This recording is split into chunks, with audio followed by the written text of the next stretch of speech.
kita para cendrawasih pasti bisa. Tong kuat mo, barang apa?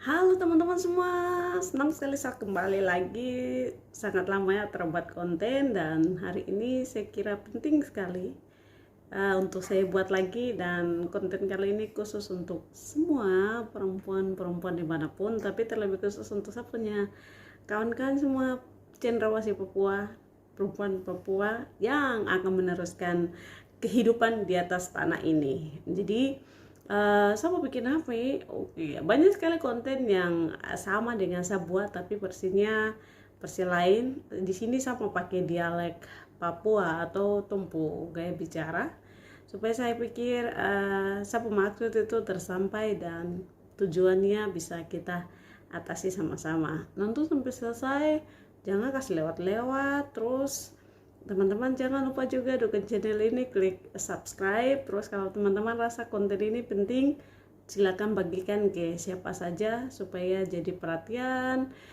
pengetahuan juga untuk orang semua. Oke, teman semua, khususnya ini saya buat konten ini buat teman-teman perempuan. Jadi buat perempuan muda atau teman-teman yang baru pertama kali mau mengalami pengalaman bagaimana menghadapi satu situasi di mana kita harus mempertaruhkan nyawa kita, yaitu melahirkan.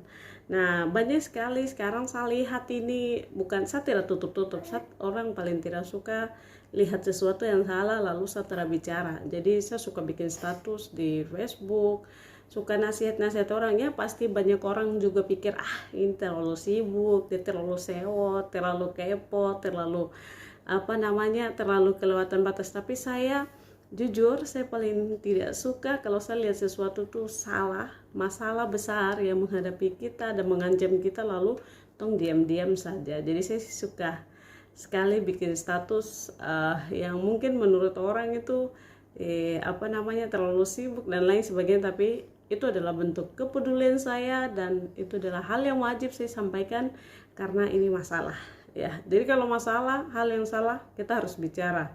Alkitab bilangnya kalau kita tahu itu benar, tapi kalau kita terkas tahu itu berdosa. Jadi mau dapat marah kah, saya dapat benci kah, orang-orang tidak mau senang saka, kalau itu benar saya akan sampaikan. Saya buat status satu hari kemarin itu tentang bagaimana supaya kita menghindari yang namanya melahirkan secara sesar. Ada pro dan kontra dan masing-masing punya pendapat, dan saya pikir itu semua baik adanya dan itu semua luar biasa adanya. Yang penting mama dengan dia anak itu selamat melewati proses melahirkan, mau sesar atau normal itu soal biasa. Tetapi akan lebih bijaksana lagi jika kita bisa lihat situasi Papua secara umum hari ini. Setiap jam orang meninggal padahal kita perempuan Papua tidak melahirkan anak setiap jam.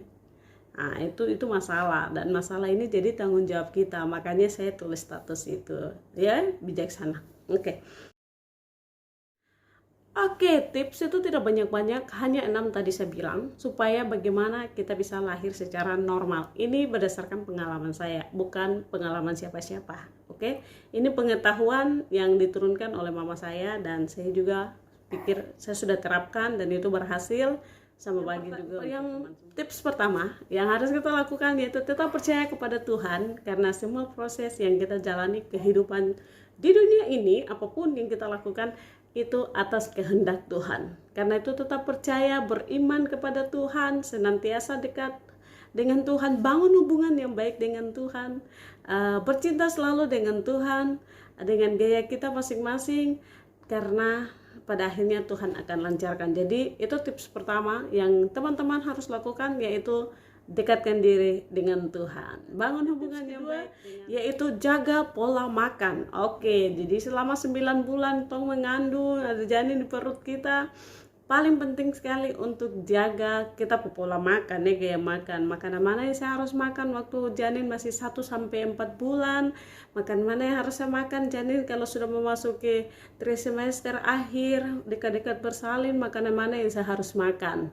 Jadi perhatikan makan, jadi perhatikan apapun yang kita makan. Saya sarankan makan makanan yang bersih, makan makanan yang alami, yang tong ambil dari tumpu kebun, petata, singkong, gedi, kemudian sayur-sayur singkong, sayur-sayur yang itu bisa ambil dari alam, karena itu dia punya vitamin bagus untuk kita juga dengan tumpu anak. Tapi untuk khusus makan apa yang tong makan, saya bikin konten sendiri. Yang penting di sini saya mau bilang tips yang kedua, yaitu paling penting sekali jaga pola makan kita selama hamil, supaya dia akan membantu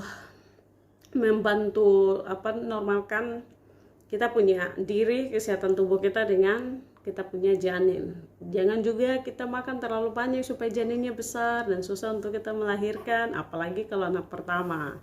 Jadi terus tips yang ketiga yaitu olahraga. Ya, olahraga ibu hamil ya teman-teman bisa lakukan olahraga di rumah, atau kita sekarang banyak itu konten-konten senam untuk ibu hamil.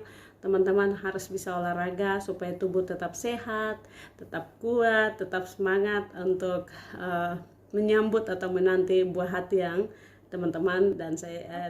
Kemudian yang keempat itu banyak bergerak. Banyak bergerak ini bukan jungkir balik, koprol atau bagaimana ya. Banyak bergerak di sini tuh aktivitas dalam rumah tetap lakukan. Kalau teman kerja di kantor, tetap pergi ke kantor. Kalau teman bisa jalan santai, jalan sore, atau pokoknya bergerak, harus bergerak, tidak boleh. Karena biasa kalau tong hamil ya tong masa waktu mengandung itu inginnya tidur, malas-malas gitu, maunya duduk saja di rumah. Tidak boleh, harus bergerak. Lakukan apa saja seperti normalnya. Kerja di rumah, pergi kantor, ke gereja pelayanan, mungkin ke tempat-tempat teman-teman biasa lakukan aktivitas lakukan seperti tips selanjutnya. Tip yang kelima yaitu bereskan semua masalah. Tong semua pasti punya masalah ya. Jadi saya mau bilang sebelum tong melahirkan tuh, kalau teman punya masalah, teman rasa tidak sejahtera dan teman punya keluarga mungkin, kemudian teman punya sahabat mungkin, teman mungkin, atau dengan suami mungkin, kalau ada masalah cepat selesaikan supaya itu tidak jadi penghalang. Terutama ini buat om-om tong di Papua ini, kalau mas kawin terbagi rata tante terdapat, om terdapat nih, aduh bahaya.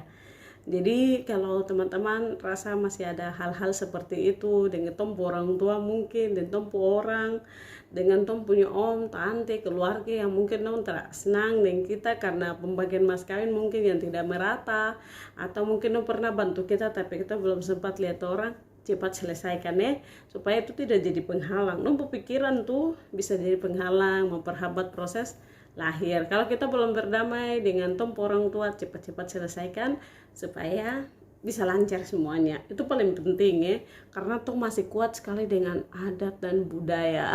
Kalau om belum dapat mas kawin, tante dong belum dapat, awas. Jadi itu paling penting. Pokoknya masalah dari siapa saja. Terakhir itu yang paling penting itu percaya diri. Percaya dengan diri sendiri.